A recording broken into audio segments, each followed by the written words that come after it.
Sir ఇప్పుడు mutual funds వచ్చేసరికి అసలు మ్యూచువల్ ఫండ్స్ అంటే ఏంటి, సో బెస్ట్ రిటర్న్స్ ఇస్తాయంటారు. సో మ్యూచువల్ ఫండ్స్ అంటే ఏంటో చెప్పి, అలాగే అందులో మరి రెగ్యులర్ అని ఒకటి ఉంటుంది, మళ్ళీ డైరెక్ట్ అనేదో ఉంటుంది అంటారు. సో దీని గురించి ఒక క్లారిటీ ఇచ్చి, అండ్ బెస్ట్ మ్యూచువల్ ఫండ్స్ ఏది, కొన్ని ఎగ్జాంపుల్స్ కూడా ఇవ్వండి. రైట్. సో బేసికల్గా మనం స్టాక్ మార్కెట్లోకి డైరెక్ట్గా ఎంట్రీ అయ్యామనుకోండి, మీకు తెలిసిన కొన్ని కంపెనీస్ పేరు మనం తీసుకున్నాం అనుకోండి. సపోజ్ రిలయన్స్ తీసుకున్నా సరే, ఏదైనా ప్యానిక్లో రిలయన్స్ ఒక 5% 10% డ్రాప్ అయింది అనుకోండి, ఎవరికైనా భయం వేస్తుంది. ఎందుకంటే హార్డ్ ఎర్న్ మనీ డ్రాప్ అవుతుంది కదా అని చెప్పేసి వెంటనే చాలామంది ప్యానిక్లో అమ్మేస్తుంటారు. అంటే మంచి కంపెనీ అని తెలిసినా సరే మన సైకాలజీ అలౌ చేయదు. ఎందుకంటే మన కరోనా టైంలో మారుతి మంచి కంపెనీస్ డ్రాప్ అయినాయి. ఎందుకు అంతగా పడాల్సిన అవసరం లేదు, మంచి కంపెనీస్ కాదా, అందరూ తెలుసు మంచి కంపెనీ అని. ఎంత మంచి కంపెనీ అయినా సరే, ఫండమెంట్ ఎంత బాగున్నా సరే, ఒక 5% పడేంత వరకు మనం ఉంచుకుంటాం. 10% పడంగానే పెయిన్ స్టార్ట్ అవుద్ది, 15 అనగానే కొంచెం గబరా పడతాం, 20 అనగానే అంతే సెలబట్టి నొక్కేస్తారు. అంటే మనం ఓన్గా మేనేజ్ చేయడం అంత ఈజీ కాదు. ఓకే, నీకు అది ఫండమెంటల్ సౌండ్ అని తెలిసినా, అది మంచి కంపెనీ అని తెలిసినా, ఆ ప్యానిక్, ఆ స్ట్రెస్ భరించడం అంత ఈజీ కాదు. అందుకని better to outsource them somebody who manage this stress. ఈ మంచి స్టాక్స్ని పిక్ చేసుకునే టాలెంట్ ఉండి, ఈ సైకాలజికల్గా స్ట్రాంగ్ ఉన్న పర్సన్కి అవుట్సోర్స్ చేయడం బెటర్ ఏమో. ఓకే, అందుకని స్టాక్ మార్కెట్ ఎవరైతే నాలెడ్జ్ తక్కువ ఉంటుందో, ఓకే, స్టాక్ మార్కెట్ నాకేం తెలియదు, స్టాక్స్ నాకేం తెలియదు, సంథింగ్ అన్నోన్ వరల్డ్ ఇది. సేఫ్టీగా నేను మార్కెట్లో ఎంతో కొంత బెనిఫిట్ తీసుకోవాలంటే మీకున్న ఒకే ఒక ఆప్షన్ ఏంటంటే mutual funds. Mutual funds are nothing but they fooling the money from the public. Public దగ్గర నుంచి ఒక కొత్త కంపెనీ కనుక ఐపీఓకి వచ్చినప్పుడు ఎలా మనీ కలెక్ట్ చేసుకొని మీకు స్టాక్స్ ఎలా డిమాట్ అకౌంట్కి ఇస్తారో, అలాగే మీ దగ్గర నుంచి మనీ కలెక్ట్ చేసుకొని మీకు యూనిట్ 10 రూపీస్ అప్పుడు ఇస్తారు. కొత్తదైతే దాన్ని ఎన్ఎఫ్ఓ అంటారు. ఓకే, ఎన్ఎఫ్ఓ అంటారు. అంటే కొత్తగా ఆఫర్ చేస్తున్నమాట, ఫండ్ ఆఫర్ చేయడం అనమాట, న్యూ ఫండ్ ఆఫరింగ్ అనమాట. ఈచ్ వన్ 10 రూపీస్కి ఇస్తారు మీకు. ఇచ్చేసి ఈ మనీ అంతా కలెక్ట్ చేసిన మనీని తీసుకెళ్ళి వాళ్ళు స్టాక్ మార్కెట్లో ఇన్వెస్ట్ చేస్తారు. చేసే ముందు మీకు చెప్తారు క్లియర్గా థీమ్, ఏ టైప్ థీమ్లో మేము ఇన్వెస్ట్ చేస్తున్నాం ఈ మనీ అనేది. బేసికల్గా ఇండియాలో ఉన్న స్టాక్స్ మొత్తాన్ని ఎలా క్లాసిఫై చేసుకోవచ్చు అంటే, లార్జ్ క్యాప్స్, టాప్ 100 కంపెనీస్ని లార్జ్ క్యాప్ అంటాం. తర్వాత 150 కంపెనీస్ అంటే 100 నుంచి 250 కంపెనీస్ని, వాటిని మిడ్ క్యాప్ అంటాం. 250 నుంచి రెస్ట్ ఆఫ్ ది 3500 కంపెనీస్ మొత్తాన్ని స్మాల్ క్యాప్ అంటాం. అట్లా మార్కెట్ క్యాపిటలైజేషన్ ప్రకారం మేజర్గా మనం 3గా తీసుకుంటాం. మళ్ళీ లార్జ్ క్యాప్ని రెండుగా డివైడ్ చేసుకోవచ్చు. మళ్ళీ నిఫ్టీ 50, నెక్స్ట్ నిఫ్టీ 50, ఇలా బోల్డ్ అన్ని వేస్లో మనం వాటిని క్లాసిఫై చేసుకోవచ్చు. అట్లా మార్కెట్ క్యాపిటలైజేషన్ బేస్గా తీసుకొని ఒక క్లాసిఫికేషన్ చేసుకోవచ్చు. 2 సెక్టర్ వైజ్గా, ఏ సెక్టర్స్ అంటే banking sector, finance sector, and IT, and FMCG, okay, and utility, power, ఇలా సెక్టర్ వైజ్ మనం చేసుకోవచ్చు. అలా చేసుకున్నాం అనుకోండి, కోర్ సెక్టర్స్ 12 వరకు ఉంటాయి, అట్లా పెట్టుకోవచ్చు. లేదా థీమాటిక్ అంటే commodity theme, commodity market relevant ఉన్న స్టాక్స్ మొత్తం ఒక ప్లేస్. ఎంఎన్సీ థీమ్, అన్ని రకాల ఎంఎన్సీ కంపెనీ మొత్తం ఒక థీమ్ లాగా. అట్లా థీమాటిక్ కూడా మీరు ఇన్వెస్ట్ చేసుకోవచ్చు. లేదా స్ట్రాటజీ వైజ్ అంటే లో beta stocks, high beta stocks, alpha stocks, ఇలా రకరకాల యాంగిల్లో స్టాక్ మార్కెట్లో ఉన్న స్టాక్స్ మొత్తం మనం క్లాసిఫై చేసుకోవచ్చు. ఓకే, ఇప్పుడు ఈ ఇండియాలో ఈ స్టాక్ మార్కెట్ మొత్తాన్ని S&P వాళ్ళు మెయింటైన్ చేస్తారు.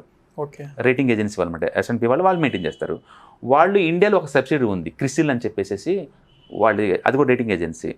వాళ్ళు ఈ NSE ఇండియా వాళ్ళు ఇద్దరికి జాయింట్ వెంచర్ ఒక కంపెనీ ఉంది, దాని పేరు IISL. వాళ్ళ బ్రాండ్ అనమాట నిఫ్టీ అనేది. అందుకే ప్రతి ఒక్క దాంట్లో నిఫ్టీ అని ఉంటుంది. యాక్చువల్ దాని పూర్తి పేరు CNX, క్రిసిల్ NSE ఇండెక్స్ అనమాట. S&P CNX పక్కన వస్తుంది అనమాట, మిడ్ క్యాప్, స్మాల్ క్యాప్ ఇట్లా అని. అట్లా అన్నిటికీ నిఫ్టీ అని పదం ఇస్తూ ఉంటారు వాళ్ళు. అట్లా ఇండియాలో ఉన్న స్టాక్స్ మొత్తాన్ని మనం ఇట్లా క్లాసిఫై చేసుకోవచ్చు. మ్యూచువల్ ఫండ్స్ ఏం చేస్తే అంటే, మీ దగ్గర ఆఫర్ చేసేటప్పుడే ఆ థీమ్ చెప్తే క్లియర్గా. ఇప్పుడు సపోజ్ నేను లార్జ్ క్యాప్ మ్యూచువల్ ఫండ్ అన్నా అనుకోండి, మీరు మనీ ఇస్తున్నారు కదా, ఈ మనీ నేను కేవలం లార్జ్ క్యాప్లో ఇన్వెస్ట్ చేయాలి, వేరే వాటిలో ఎలా చేయరు. ప్రతి మ్యూచువల్ ఫండ్ కూడా సెబీ దగ్గర రిజిస్టర్ అయ్యి ఉంటుంది. ఆ థీమ్ కూడా పర్మిషన్ తెచ్చుకుంటారు. ఆ థీమ్ తప్ప వేరే థీమ్లో పెట్టడం కుదరదు. ఇంకా సపోజ్ నేను స్మాల్ క్యాప్ థీమ్ అని చెప్పాను అనుకోండి, మీ మనీ అంతా నేను ఓన్లీ స్మాల్ క్యాప్స్లో పెట్టాలి. మిడ్ క్యాప్ అన్నాను అనుకోండి, మిడ్ క్యాప్లో పెట్టాలి. లేదా బ్యాంకింగ్ అన్నాను అనుకోండి, అది మనీ అంతా తీసుకెళ్ళి బ్యాంక్ స్టాక్స్లో పెట్టాలి. అట్లా ముందు థీమ్ డిసైడ్ అయి ఉంటుంది. సో మీకు సేఫ్టీ కావాలి అంటేనేమో మల్టీ సెక్టార్ ఇండెక్స్ తీసుకోవాలి మీరు. ఓకే, లేదు కొంచెం అగ్రెసివ్గా వెల్త్ క్రియేట్ చేద్దాం అనుకోండి, సింగిల్ సెక్టర్ తీసుకోవాలి. ఎందుకంటే సింగిల్ సెక్టర్ కొన్నిసార్లు హాట్ ఉంటుంది, కొన్నిసార్లు అవుట్డేట్ అయిపోతూ ఉంటుంది. అందుకని ఎక్కువ రిటర్న్స్ వచ్చే ఛాన్స్ ఉంటుంది మీకు. అట్లా ఇప్పుడు ఐటీ హాట్, ఐటీ మార్కెట్ చాలా మూవ్ అవుతుంది. ఓకే, సో అట్లా ఒక్కో టైంలో ఒక్కొక్కటి హాట్ థీమ్ ఉంటుంది అనమాట. మీకు ఈ టెంపరీగా వద్దు, నాకు లాంగ్ టర్మ్లో కావాలనుకున్నప్పుడు better go for multi sector index టైప్లో పోవడం బెటర్. సో అందుకని వాళ్ళ ఛాయిస్ ఏంటంటే ఇండియాలో ఎక్కువ మనీ కూడా వచ్చేది large cap, mid cap, small cap and flexi అంటారు. ఫ్లెక్సీ అంటే నథింగ్ బట్ మల్టీ క్యాప్ అనమాట. ఎందులో పెట్టే ఛాన్స్ ఉంటుంది. మేజర్గా అలా క్లాసిఫై చేస్తారు. బట్ గుర్తుపెట్టుకోండి, స్టాక్ మార్కెట్లో ఈక్విటీలో పెడతారు, అచ్చం డెస్క్లో కావాలన్నా మ్యూచువల్ ఫండ్స్ ఉంటాయి. అవి బ్యాంక్తో పోల్చుకుంటే ఇంకా 1% ఎక్స్ట్రా వస్తాయి నీకు. కొంతమంది stock market too much risky, debt funds too much లో ఆఫ్ రేట్ ఆఫ్ రిటర్న్, ఇలా కాకుండా మిడిల్లో ఉండాలని చెప్పేసి హైబ్రిడ్ ఫండ్స్ అంటారు వాటిని. హైబ్రిడ్ లేదా బ్యాలెన్స్ ఫండ్స్ అంటారు. అందులో ఇన్వెస్ట్ చేస్తారు. అప్పుడు సగం మనీ ఏమో ఈక్విటీలో పెడతారు, సగం తీసుకెళ్ళి డెట్ ఫండ్స్లో పెడతారు. దాన్ని బ్యాలెన్స్ ఫండ్స్ అంటారు. అలా మార్కెట్లో మేజర్గా చెప్పాలంటే equity funds, debt funds and hybrid funds. Okay, ఇంకా సెక్టర్ వైజ్ వాల్యూ కాంట్రా ఇలా చాలా ఉంటాయి అనమాట. బట్ మేజర్ అయితే ఇవే థీమ్స్ ఉంటాయి. ఓకే, సో మీకు ఇప్పుడు మీ పర్సనాలిటీ, మీకు ఈ మనీ ఎప్పుడు కావాలి అంటే షార్ట్ టర్మా, లాంగ్ టర్మా? లాంగ్ అంటే 5 years 10 years? స్టాక్ మార్కెట్లో more than 10 years ఉంటే అసలు మీకు రిస్క్ అనేది కాన్సెప్ట్ లేదు ఇక్కడ. డెఫినెట్గా మీ మనీ వస్తుంది, మనం పెట్టగలం. లాంగ్ టర్మ్ అంటే 10 years కనుక మీరు 10 years దాటి ఉంటే మీకు మనీ గ్యారంటీ, లిటరల్లీ రిటర్న్స్ వస్తాయి. Mutual fund. అది కూడా మీరు మంచి మ్యూచువల్ ఫండ్ ఎలా చూసుకుంటారంటే సింపుల్గా moneycontrol.comకి వెళ్ళిపోండి. అక్కడ పైన ట్యాబ్లో మ్యూచువల్ ఫండ్స్ అని ఉంటాయి, అది క్లిక్ చేయండి. తర్వాత స్టార్ రేటింగ్ ఉంటాయి అక్కడ, రేటింగ్ టాప్ రేటింగ్, ఆ రేటింగ్ క్లిక్ చేయండి. అప్పుడు 5 star rating, 3 star rating, 4 star rating ఇలా ఉంటాయి. ఆ 5 star రేటింగ్ మీద క్లిక్ చేసుకోండి. అంటే అవి మంచి ఫండ్స్ అనమాట. ఇప్పుడు మీ థీమ్ ఏంటి? లార్జ్ క్యాపా, మిడ్ క్యాపా, స్మాల్ క్యాపా, లేదంటే ఎంప్లాయీస్కి ఏంటంటే ఇయర్లీ 1.5 lakh వరకు సేవ్ చేసుకోవచ్చు. మీ ఇన్కమ్ కనుక మోర్ దెన్ 2.5 lakh ఉందనుకోండి, ట్యాక్స్ మీరు you have to pay the tax అనమాట. ఆ ట్యాక్స్ తగ్గించుకోవాలంటే సెక్షన్ 80C ప్రకారం మీరు ట్యాక్స్ ఎగ్జంప్షన్ వచ్చింది 1.5 lakh వరకు. అది హౌసింగ్ లోన్ తీసుకున్నా, లేకపోతే ఏదైనా ఇన్సూరెన్స్ పాలసీలు పే చేస్తున్నా, లేకపోతే ఈ మ్యూచువల్ ఫండ్స్లో ELSS అంటారు, ఈక్విటీ లింక్డ్ సేవింగ్స్ స్కీమ్స్ అనమాట. అందులో పెట్టే నీకు 1.5 lakh ట్యాక్స్ వరకు మనీ వరకు నీకు ట్యాక్స్ ఎగ్జంప్షన్ వచ్చింది. అలాంటి ఫండ్స్ కూడా ఉంటాయి లోపల. అందుకని మీరు ఏ ఫండ్స్లో ఏ థీమ్తో పెడుతున్నారు, మీరు ఏ పర్పస్ కోసం మీరు మ్యూచువల్ ఫండ్ క్లారిటీ ఉండాలి. అంటే గ్రోత్ కావాలా, లాంగ్ టర్మ్ వెల్త్ క్రియేషన్ కావాలా, లేదా నీకు మంత్లీ ఇన్కమ్ లాగా డివిడెండ్ ఇచ్చే మ్యూచువల్ ఫండ్స్ కావాలా, లేదా ట్యాక్స్ సేవర్ ఫండ్స్ కావాలి, మీకు ఏ టైప్ ఫండ్స్ కావాలి క్లారిటీ ఉండాలి మీకు. ఉండేసినప్పుడు ఇప్పుడు 5 star కేటగిరీ వచ్చింది కదా, అందులో ఉన్న బెస్ట్ దాన్ని మీరు పిక్ చేసుకోవచ్చు. లేదు మీ మ్యూచువల్ ఫండ్స్ నేమ్ డైరెక్ట్గా గూగుల్లో టైప్ చేయండి, పక్కన వాల్యూ రీసెర్చ్ అని టైప్ చేయండి, ఆటోమేటిక్గా ఆ పోర్టల్ తీసుకెళ్ళిపోతుంది. వాళ్ళు క్లాసిఫికేషన్ చేసి ఇస్తారు స్టార్ రేటింగ్ అన్ని. అలా బెస్ట్ మ్యూచువల్ ఫండ్ మీరు పిక్ చేసుకోవాలి. మనమే ఇంటర్నెట్ లో ఉన్న 5 star రేటింగ్ తో కానీ ఇవి మనమే పిక్ చేసుకోవచ్చు. పైగా మీ మనీ ఏ కంపెనీలో పెడుతున్నా లిస్ట్ వస్తుంది మళ్ళీ. ఏ కంపెనీకి ఎంత అలకేట్ చేస్తున్నారు మీ క్లారిటీ క్లియర్ గా ఉంటుంది. లేదా ఎవరైనా ఎక్స్పర్ట్స్ అడిగినా ఫ్రీగా చెప్తారు, మ్యూచువల్ ఫండ్ దగ్గర ఎవరు తీసుకోరు. కాబట్టి మీరు కేర్ తీసుకోవాల్సింది ఏంటంటే దాంట్లో డైరెక్ట్, రెగ్యులర్ 2 divisions ఉంటాయి. అగైన్ మళ్ళీ మ్యూచువల్ ఫండ్స్ లో 2 ఉంటాయి. డైరెక్ట్ అంటే మీడియేటర్ ని అవాయిడ్ చేసుకుంటూ మీ అంతటి మీరే పిక్ చేసుకోవడం. డైరెక్ట్ అంటే మనమే కంపెనీ, మనం మ్యూచువల్ ఫండ్స్ మీరే పిక్ చేసుకుంటున్నారు. మీరు అలా కంపెనీ పోర్టల్ డైరెక్ట్ గా, ఇప్పుడు SBI మ్యూచువల్ ఫండ్ పోర్టల్ ఉంది అనుకోండి, అక్కడ లాగినే మీరు కొనుక్కోవచ్చు డైరెక్ట్ గా, మీకు డైరెక్ట్ దొరుకుతుంది. అప్పుడు అది డైరెక్ట్ అవుతుంది. లేదా థర్డ్ పార్టీ నుంచి కూడా కొనుక్కోవచ్చు. లైక్ జిరోదా ఉంది అనుకోండి, వాళ్ళు coinjiroda.com ఉంటుంది, జిరోదా వాళ్ళది. లేదా మీ దగ్గర కాయిన్ యాప్ మీరు డౌన్లోడ్ చేసుకోవచ్చు, ఇక్కడ నుంచి కూడా కొనుక్కోవచ్చు మీరు. ఇట్లా థర్డ్ పార్టీ దగ్గర కొనుక్కోవచ్చు, లేదా కంపెనీ AMC పోర్టల్లో కొనుక్కోవచ్చు మీరు, ఎక్కడి నుంచి కొనుక్కోవచ్చు. కానీ పక్కన డైరెక్ట్ అని ఉంటే మీ అంతా మీరు పిక్ చేస్తున్నారు. మీకు అప్పుడు ఎక్స్పెన్సివ్ రేషియో తగ్గిద్ది, 1% తగ్గిద్ది మీకు. ఓకే, అదే నేను రెగ్యులర్ తీసుకున్నాను అనుకోండి, నాకు రెగ్యులర్ ఎక్స్పెన్సివ్ రేషియోతో పాటు 1% కమిషన్ ఇమీడియట్గా వెళ్ళిపోద్ది ఎవరైతే నన్ను రికమెండ్ చేశారో. ఆ థర్డ్ పార్టీ ఎవరైతే ఉన్నారో వాళ్ళ కమిషన్ అన్ఫార్చునేట్లీ ఇండియాలో ఇప్పటికీ 95% మ్యూచువల్ ఫండ్ కొనే వాళ్ళు రెగ్యులర్ కొంటున్నారు, వాళ్ళు తెలియదు విషయం. So 95% of people mutual funds లో రెగ్యులర్ తీసుకొని అందులో కమిషన్ థర్డ్ పార్టీ. ఎంత దారుణం అంటే 3 years బ్యాక్ యాక్సిస్ బ్యాంక్ కి 100 crores ప్రాఫిట్ వచ్చింది ఒక క్వార్టర్లో, ప్యూర్లీ మ్యూచువల్ ఫండ్ కమిషన్ మీద వచ్చింది 100 crores. మిగతా బ్యాంక్ డివిజన్ అంతా న్యూట్రల్ అయిపోయింది, ఒక్క మ్యూచువల్ ఫండ్ వచ్చిన కమిషన్ దాని 100 crores. చాలా మందికి నాకు తెలిసి ఇందులో 2 ఉంటాయని, డైరెక్ట్ గా మనం పిక్ చేసుకోవచ్చు అని, మేబీ ఆ నాలెడ్జ్ లేకుండా రెగ్యులర్ ఎక్కువ పిక్ చేసుకుంటున్నారేమో అనిపిస్తుంది. బేసికల్ గా వాళ్ళ ఇండస్ట్రీ వాళ్ళు కాదండి, అందుకని నేచురల్ నాలెడ్జ్ ఉండదు. బట్ అదే టైంలో ఈ ఏజెంట్లు కూడా మిస్ సెల్లింగ్ చేస్తారు, ఎందుకంటే అతని శాలరీ ఎవరో ఒకరు భరించాలి కదా. సో వీళ్ళని తప్పు పట్టలేము మనం. అదే టైం మీకు అవేర్నెస్ ఉండాలి కంపల్సరీగా. అందుకని ఇప్పుడు సుమన్ టీవీ ఉంది, బోల్డ్ ఎంతమంది ఇంటర్వ్యూస్ ఇప్పిస్తున్నారు, క్లారిఫికేషన్ తీసుకోండి, వాళ్ళు కాల్ చేయండి.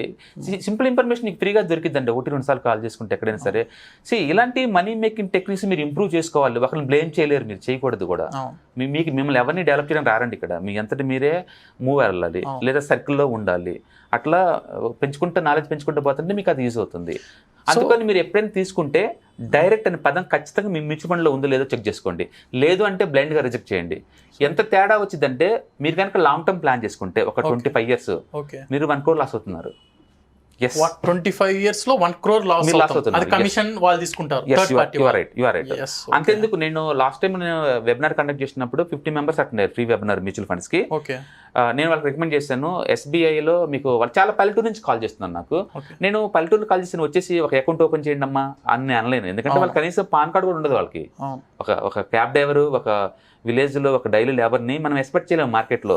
వాళ్ళు ఎంతో స్ట్రగుల్ అవుతూ ఉన్న వాళ్ళ దగ్గర మనం హెల్ప్ చేయాలి తప్ప మనం ఎక్స్పెక్ట్ చేయలేము వాళ్ళని. సో అందుకని రూరల్ ఇండియాలో ఉండే వాళ్ళని మనం పాన్ కార్డ్స్ అవి ఇవి అని చెప్పేసి అడగలేం కదా. అందుకని దగ్గరలో SBI బ్యాంక్ ఉంటే వాళ్ళకి మ్యూచువల్ ఫండ్ డివిజన్ ఉంటుంది. సింపుల్గా SIP రూట్లో ఎవ్రీ మంత్ 5,000 1,000 పెట్టేలా చూసుకుంటామని చెప్పాను. ఓకే, నాకు వచ్చిన రెస్పాన్స్ ఏంటంటే వాళ్ళు రెగ్యులర్ తప్ప డైరెక్ట్ అలో చేయట్లేదు. SBI లాంటి బిగ్ బ్యాంకర్ కూడా డైరెక్ట్ అలో చేయట్లేదు. సో అంత పెద్ద సెక్టార్ ఉండి కూడా గవర్నమెంట్ సెక్టర్ బ్యాంక్ కమిషన్ కోసమే ఆశపడుతున్నారు జనాలు. మన కమిషన్ కోసం ఆశపడే బదులు మీకు ఏదో ఒక సర్వీస్ చేస్తున్నప్పుడు నాకు బ్యాక్ రావాలి కదా మనీ అంటాం బెటర్ ఏమో. అందుకని ఇలాంటి క్వశ్చన్ దాం. నా రిక్వెస్ట్ ఏంటంటే వాళ్ళని, మీరు ఇండియాలో లీడింగ్ బ్యాంక్, సోషల్ రెస్పాన్సిబిలిటీ ఉంటుంది ఎంతో కొంత. ఈ పల్లెటూరులో వాళ్ళని లేదా ఒక చిన్న ఒక 1 lakh ఇన్కమ్ లోపు ఉన్న వాళ్ళని కన్సిడర్ చేసేసి కొంచెం వాళ్ళకి ఎలా చేయండి, డైరెక్ట్ కూడా ఛాయిస్ ఇవ్వండి. వేరే వాళ్ళకి ఇచ్చినప్పుడు అది థర్డ్ పార్టీ వాళ్ళకి మీ ఓన్ పట్ల కూడా మీకు ఛాయిస్ ఇవ్వాలి కదా. పర్టికులర్ మీకు అకౌంట్ హోల్డర్స్ దగ్గర మీకు 30 crores ఉన్నాయి ఇండియాలో మీ దగ్గర డిపాజిట్ హోల్డర్స్. వాళ్ళ కనుక మీరు యాక్సెస్ చేస్తే ఈ ప్రోగ్రామ్ చూసే వాళ్ళందరికీ బెనిఫిట్ అవుద్ది. సింపుల్గా బ్యాంక్ వెళ్తారు, మంత్లీ 500కో 1000కో డిడక్షన్ పెట్టుకుంటారు, స్మూత్గా మార్కెట్లోకి వెళ్ళిపోతూ ఉంటుంది. లాంగ్ టర్మ్ పాయింట్ ఆఫ్ ఎప్పుడు మనీ కావాలంటే అప్పుడు చేసుకోవచ్చు. ఎందుకంటే వాళ్ళకి చాలా తక్కువ రిసోర్స్ ఉంటాయి. వాళ్ళు ఎక్కువ మనీతో ఒకేసారి లక్షల్లో వాళ్ళు కూడబెట్టలేరు. బట్ ఇది చాలా సింపుల్ వే కూడబెట్టుకోవటం. ఓకే, సో జనాల దగ్గర అవేర్నెస్ పెరుగుతున్నా కూడా బట్ ఎలా బిగించాలో వాళ్ళకి క్లారిటీ లేదు. సో ఇప్పుడు ఇలా ఉంది కాబట్టి పరిస్థితి, నాకు డైరెక్ట్గా కొనుక్కునే యాప్స్ ఏమన్నా ఉన్నాయా? వెబ్సైట్స్ కావచ్చు, చాలా రకాల యాప్స్ ఉన్నాయి. ఇంకా కన్ఫ్యూజ్ అవుద్ది. మీరు ఏ యాప్ కని వెళ్ళండి. ఓకే, ద బెస్ట్ యాప్స్ ఏమున్నాయి మనకంటే కొంచెం యూజర్ ఫ్రెండ్లీ ఉన్న యాప్స్ చెప్పండి. నేను చెప్పాను కదా, ఇప్పుడు మేము జిరోదా ఆథరైజ్ పార్ట్నర్స్, అందుకని మాకు జిరోదా గురించి ఇన్ అండ్ అవుట్స్ అన్ని బాగా తెలుసు. ఓకే, మీరు ఏ యాప్ తీసుకున్నా సరే ఆ యాప్ లోకి మీరు వెళ్ళండి. ఓకే ఓకే, సపోజ్ జీరోదా గురించి మాట్లాడుతున్నాం మనం, కాయిన్ జీరోదాకి వెళ్ళండి. అక్కడ మీరు కొనుక్కోవచ్చు. అక్కడ డైరెక్ట్ తప్ప ఇంకేం ఉండవు, రెగ్యులర్స్ ఉండవు అసలు అక్కడ ఆ ప్లాట్ఫామ్ మీద. ఇంకా ఓన్లీ రెగ్యులర్ ఉండవు, ఓన్లీ డైరెక్టే ఉంటాయి. అంటే బై డిఫాల్ట్ మీరు అందులో సేవ్ చేసుకుంటున్నారు. మీరు ఏ ప్లాట్ఫామ్ కొనుక్కోండి, బట్ డైరెక్ట్ అనేది డైరెక్ట్ పదం మ్యూచువల్ ఫండ్స్ అనేది. లేదంటే కమిషన్, మన లాంగ్ రన్ లో కమిషన్ అనేది చాలా హ్యూజ్ అమౌంట్ అనేది లాస్ అవుతాం. యాక్చువల్గా రెగ్యులర్ అనేది మనం బ్యాడ్ గా థింక్ చేయలేమండి. అతను కనుక ఏజెంట్ కనుక మంచి సలహా నీకు ఇచ్చినప్పుడు అది వర్త్. అసలు అక్కడ ఏజెంట్ లేనప్పుడు నువ్వెందుకు రెగ్యులర్ పోవాలి? నీకు ఎవరు బెస్ట్ సజెషన్ ఇవ్వట్లేదు కదా. అందుకని ఏంటంటే ఒకప్పుడు అంటే టెక్నాలజీ లేదు, అందుకని ఎవరో ఏజెంట్ రావాలి, నీకు అవేర్నెస్ తేవాలి, నీకు సర్వీస్ ఆఫర్ చేయాలి, అందుకని వాళ్ళు తీసుకున్నారు అప్పట్లో. బట్ ఎంత మోడర్న్ టెక్నాలజీ ఉన్న ఈ రోజుల్లో మీడియేటర్ కమిషన్ మనం ఎందుకు పే చేయాలి? అందుకని మీరు ఎప్పుడు డైరెక్టే తీసుకోండి. ఓకే, ఆ డైరెక్ట్ తీసుకున్నప్పుడు ఆ పదంలో డైరెక్ట్ ఉందనుకోండి, నెక్స్ట్ ఏంది, గ్రోత్ కావాలా డివిడెండ్ కావాలా? గ్రోత్ అంటే ఏంది, వెల్త్ క్రియేషన్ లాంగ్ టర్మ్ లో. అది ఇంకా అంటే స్టాక్ రేట్ పెరిగినట్టు పెరుగుతా పోతుంది దీని వాల్యూ. డివిడెండ్ అంటే ఏంటంటే కొంచెం పెరిగింది అనుకోండి, ఆ పెరిగిన అమౌంట్ కట్ చేసి మీకు బ్యాక్ ఇస్తా ఉంటారు. అది డివిడెండ్ అనమాట. ఏజ్ కనుక రాంగ్ సైడ్ లో ఉంటే, అంటే అబౌవ్ 60 ఏజ్ అనుకోండి, నాకు మెయింటెనెన్స్ కింద మనీ కావాలి కదా, వాళ్ళు మాత్రమే డివిడెండ్కి వెళ్ళిపోండి. మిగతా వాళ్ళు గ్రోత్ తీసుకుంటాం, యూత్లందరూ గ్రోత్ తీసుకుంటే బెటర్. అందుకని మీకు ఏది మ్యూచువల్ ఫండ్ తీసుకోండి, మ్యూచువల్ ఫండ్ నేము పక్కన డైరెక్ట్ పక్కన గ్రోత్ అది ఉండాలి.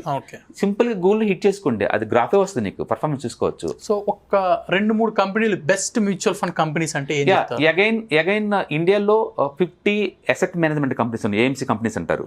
వాటి దగ్గర రకరకాల పేర్లతోటి 9,000 ఫండ్స్ రన్ అవుతున్నాయి. అది పెద్ద కన్ఫ్యూజన్ సబ్జెక్ట్ మళ్ళీ ఆ ఏరియాలో. మళ్ళీ దాంట్లో ఈక్విటీ మార్కెట్లో కొన్ని వేలల్లో ఉంటాయి, డెట్ ఫండ్స్ వేలల్లో ఉంటాయి, లిక్విడ్ ఫండ్స్ వేలల్లో ఉంటాయి, మళ్ళీ బ్యాలెన్స్ ఫండ్స్ కొంచెం పెట్టేయన్ని అన్ని ఫ్యాన్సీ నేమ్స్తో ఉంటాయి. అందుకని ఇక్కడ కన్ఫ్యూజ్ అవ్వాల్సిన పని ఏం లేదు. నీకేం కావాలి రిక్వైర్మెంట్ క్లియర్ చేసుకోండి. లాంగ్ టర్మా రిస్క్ని తీసుకోండి, షార్ట్ టర్మా రిస్క్ లేని తీసుకోండి. బెస్ట్ ఏంటంటే ఇవాళ రిపోర్ట్లు అందరూ గ్రేడింగ్ ఇస్తున్నారు, 5 స్టార్ 3 స్టార్ 4 స్టార్ ఇట్లా. Value research online dot com one of the excellent portal. Okay, వాళ్ళు పెయిడ్ ఆఫర్ చేస్తారు, ఫ్రీ కూడా ఉంటుంది ఇది. ఓకే, మీరు ఏదన్నా ఒక మ్యూచువల్ ఫండ్ నేమ్ పెట్టండి. Okay, suppose SBI small cap direct growth, పక్కనే వాల్యూ రీసెర్చ్ అని టైప్ చేయండి, ఆటోమేటిక్గా ఆ పోర్టల్కి వెళ్తారు, అక్కడ స్టార్ రేటింగ్ ఇస్తారు. వాళ్ళు బెస్ట్ 5 స్టార్ రేటింగ్ ఇస్తారు, బెస్ట్ 5కి. అందులో మీరు ఏదైనా తీసుకోండి. లాంగ్ టర్మ్ పాయింట్ ఆఫ్ లో anything which gives more than 20%, కనీసం యావరేజ్ డేటాలో 5 years తీసుకుంటే అది ఖచ్చితంగా 20% అబోవ్ కనుక ఇస్తుంది అనుకోండి, దట్స్ గుడ్ ఫండ్. మీకున్న 2 చాయిస్, ఒకటి ఇంటర్నేషనల్ ఫండ్ కావాలా, లోకల్ ఫండ్ కావాలా. సపోజ్ ఇంటర్నేషనల్ ఫండ్ కావాలనుకోండి, అంటే ఇండైరెక్ట్గా మీరు అమెరికా కానీ చైనా ఫండ్స్ కానీ అడుగుతున్నారు. సో అది కూడా ఇండియాలో నీకు మోతిలాల్ ఓస్వాల్ రన్ చేస్తున్నారు, MON 100 అని. ఇంటర్నేషనల్ స్టాక్స్ కొనుక్కోవడం ఇండైరెక్ట్ గా అనుకుంటాం. సో నాస్డాక్ టాప్ 100 లో ఇన్వెస్ట్ చేస్తారు, ఎక్స్క్లూడింగ్ ఫినాన్షియల్స్, ఓన్లీ టెక్నాలజీ వాటిలో టాప్ 100 కంపెనీలు ఇన్వెస్ట్ చేస్తారు. అదన్నీ లార్జ్ క్యాప్స్ కాబట్టి that's too good. Yearly average మీద నువ్వు 20% ఎక్స్పెక్ట్ చేయొచ్చు. But that comes under the ETF. అది మ్యూచువల్ ఫండ్ కాదు, ETF అవుతుంది. ETF అంటే మ్యూచువల్ ఫండ్ డిఫరెంట్, రెండింటిని మెయింటైన్ చేసేది మ్యూచువల్ ఫండ్ అయినా సరే. రెండోది అచ్చు ఇండియాలో మీకు కావాలంటే ఫరాగ్ ఫ్లెక్సీ ఫండ్ బాగుంటుంది. Parag flexi fund, Parag flexi fund అని ఉంటుంది. అచ్చం లార్జ్ క్యాప్లో ఇన్వెస్ట్ చేస్తారు. అమెరికాలో 10 కంపెనీస్, ఇండియాలో 18 కంపెనీస్, మొత్తం కంపెనీ 28 కంపెనీస్ ఇన్వెస్ట్ చేస్తారు. అంటే ఫోకస్ స్కోర్ అనమాట అది. సో మీరు ఒకసారి గూగుల్ హిట్ చేయండి, ఫారెగ్ ఫ్లెక్సీ ఫండ్ బాగుంటుంది. అచ్చం లార్జ్ క్యాప్ అది ఫ్లెక్సీ ఫండ్. స్మాల్ క్యాప్స్ కేటగిరీకి వచ్చేట్లా Axis small cap direct growth fund బాగుంటుంది. SBI small cap direct growth బాగుంటుంది. మీరు బెస్ట్ ఫండ్స్ ఇంకేదైనా కావాలి అనుకుంటే సింపుల్ టెక్నిక్ ఏంటంటే moneycontrol.comకి వెళ్ళిపోండి, మ్యూచువల్ ఫండ్ డివిజన్కి వెళ్ళండి, స్టార్ రేటింగ్ క్లిక్ చేసుకోండి. ఎనీథింగ్ మోర్ దెన్ 5 స్టార్ ఉన్న రేటింగ్ ఉంది అనుకోండి, అవన్నీ మంచివే. మీకు మీ రిక్వైర్మెంట్ లాంగ్ టర్మా, షార్ట్ టర్మా, లేదా ఏదైనా ట్యాక్స్ సేవర్ ఫండా అని మీరు డిసైడ్ అవ్వండి. ఇంకా మీరు తీసుకోండి, సింపుల్ అది. మీరే వాచ్ చేసుకోండి. మీరు ఏది కొన్నా సరే జస్టిఫికేషన్ చేసుకోవాలి, మనం దాన్ని ఎందుకు కొంటున్నాం అనేది. హిస్టారికల్ డేటా ప్రకారం యావరేజ్ మీద 20% అండ్ అబోవ్ వస్తుంది అనుకోండి, you can buy it. So friends, అందరూ చూసారు కదా మ్యూచువల్ ఫండ్స్ ఎలా కొనుక్కోవాలి, అసలు మ్యూచువల్ ఫండ్స్ అంటే ఏంటి, అందులో మళ్ళీ డైరెక్ట్ అండ్ రెగ్యులర్ అంటే ఏంటి, సో అలాగే బెస్ట్ మ్యూచువల్ ఫండ్స్ ఏంటో చూసారు కదా. సుందర్ రామిరెడ్డి గారు మీకు జెన్యూన్ ఇన్ఫర్మేషన్ ఇచ్చారు, అలాగే మీకు కావాల్సిన స్ట్రాటజీస్ కూడా ఇచ్చారు. ఇప్పుడు మ్యూచువల్ ఫండ్స్లో ఏది బెటర్ అనేది మీ చాయిస్, ఇంకా మీరు తీసుకోవాలి. Thanks for watching. Thank you.